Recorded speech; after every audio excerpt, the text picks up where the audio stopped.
Depression அப்படிங்கிறது ரொம்பவே கஷ்டமான ஒரு விஷயம். ரொம்பவே ஒரு சோகமான ஒரு விஷயம் நம்ம நினச்சிக்கிட்டு இருக்கோம். பட் அப்படி கிடையாது.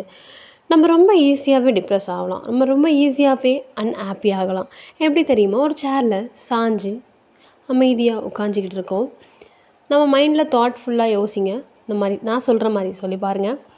எனக்கு யாரும் இல்லை, எனக்கு எந்த விதமான நம்பிக்கையும் இல்லை, என் லைஃப்பில் எனக்கு எதுவுமே இல்லை, என்னை நம்புறவங்க யாரும் இல்லை, எனக்குன்னு யாரும் இல்லை, என்னால் எதுவும் பண்ண முடியல, நான் கிவ் அப் பண்ணிடுறேன் அப்படின்னு சொல்லி உங்களோட தலைகளை இந்த பக்கமும் இந்த பக்கமும் ஜஸ்ட் அசைச்சி அப்படின்னு சொல்லி ஒரு பெருமூச்சு விட்டு இதே மாதிரி திரும்ப திரும்ப நீங்கள் இந்த வேர்ட்ஸை ரிட்டன் திரும்பி சொல்லும் போதே போதும், யூ பிகேம் டிப்ரெஸ்ட்.